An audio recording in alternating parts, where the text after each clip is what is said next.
Pessoas olharão e dirão: o que a gente pode fazer? A vida é assim. Essa idiota ou esse idiota da objetividade é a pessoa que, em nome dos fatos, desiste.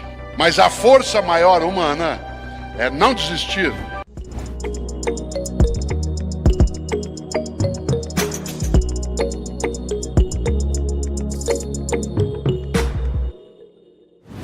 João Cabral de Melo Neto escreveu, em 1955, um auto de Natal religioso, maravilhoso, que não usou o termo candango, porque não se utilizava essa expressão, mas que se falava do migrante, daquele que, vindo do Nordeste especialmente, tinha uma vida severina, uma vida severa, cruel, difícil, como muita gente tem ainda, mas não para sempre. Uma vida severina. E João Cabral de Melo Neto, nascido em 1920, foi capaz, com 35 anos de idade, de fazer uma obra magistral, Morte e Vida Severina. Morte e Vida Severina, um dos espetáculos de teatro mais premiados do Brasil e fora do Brasil. Esse espetáculo, para minha alegria, e eu vou explicar por quê, ele conta a vida difícil de quem tem que lutar o tempo todo para um propósito: sobreviver, ficar viva ou vivo. Não é casual que João Cabral, um homem genial, tenha colocado o título do espetáculo quase que invertendo o que você e eu faríamos. Eu e você chamaríamos provavelmente Vida e Morte, colocando na sequência do que a gente supõe seja o adequado. Vida e Morte Severina. João Cabral, claro, escreveu Morte e Vida Severina, porque para quem tem que lutar de modo contínuo para permanecer vivo ou vivo, a morte é que está presente e a vida é a consequência de uma luta cotidiana. O mais interessante é que esse espetáculo de teatro, ele estreou, no dia 11 de setembro. 11 de setembro do ano de 1966, no palco do Teatro da Universidade Católica de São Paulo, na qual eu ensinei por 35 anos.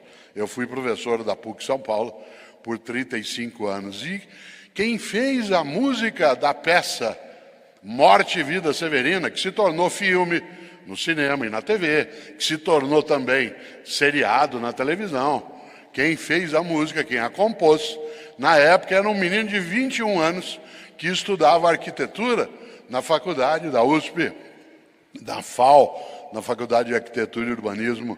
A trilha sonora foi composta por Chico Buarque, que era exatamente estudante de arquitetura, curso, aliás, que ele não terminou depois, para nossa alegria, porque foi se dedicar só à música e à literatura. O mesmo Chico, que em 1980 foi capaz de te provocar e me provocar pensando: vida, minha vida, olha o que é que eu fiz. Claro que aí, no caso, a expressão é arrependimento. Claro que no canto da música trazida por ele, numa vida severina, numa vida em que você tem que desdobrar-se para ter dignidade, capacidade, abundância no sentido que eu usei antes, é preciso não desperdiçá-la. Vida, minha vida, olha o que é que eu fiz como arrependimento. Pode servir para você e para mim, para nos imobilizar. Olha o que é que eu fiz, e aí desânimo. Ou o arrependimento de qualquer coisa servirá para que a gente, ao entender as razões daquilo que fez e a decisão de não continuar fazendo ou não repetir, que a gente vá adiante. Uma das coisas que mais me agrada é que nós somos um ser capaz de arrependimento. Isto é, eu, Cortella, sou capaz de olhar agora, aos quase 70 anos de idade, para mim, aos 30, e pensar: como que eu fiz aquilo? Ou como eu falei aquilo? Ou como eu deixei que isso acontecesse? Essa capacidade de olhar-me no tempo é o que permite o autoconhecimento. E é claro que esse autoconhecimento, antes de mais nada, ele pode me levar a olhar e dizer, como que eu fiz aquilo? E parar ali e ficar o tempo todo lamentando, ou como que eu fiz aquilo e vou me esforçar para que não aconteça, para que eu tenha clareza disso e, lógico, o propósito tem de vir à tona. Por isso, olha que maravilha, quero que tenhais vida e vida em abundância. O espetáculo de João Cabral de Melo Neto fala da ausência da abundância, da vida severina. E por isso eu não tenho dúvida que você, na família, na empresa, na escola, na religião, para quem a pratica, né, no grupo de amizade, na cidade, no GDF, para usar um termo mais técnico, eu não tenho dúvida que teu propósito, tal como o meu, tem de ser que a gente seja capaz de tecer vida em abundância para nós e para outras pessoas. Se diria Cortella, isso é um ideal romântico? Eu digo que bom. Há pessoas que já desistiram. Há pessoas que acham, o que eu posso fazer? A vida é assim. Há pessoas que são aquilo que um outro recifense, mas que criado também no Rio de Janeiro, como João Cabral de Melo Neto para lá foi, aliás, foi onde ele faleceu, em 1999, um outro recifense, Nelson Rodrigues, que quando queria denominar gente na área do futebol, Nelson Rodrigues foi não só um estupendo escritor, como ele era um apaixonado pelo futebol. E o time dele era o Fluminense. Ele escrevia cada texto sobre o Fluminense que quem torce para outro time ficava olhando e pensando onde que ele viu isso.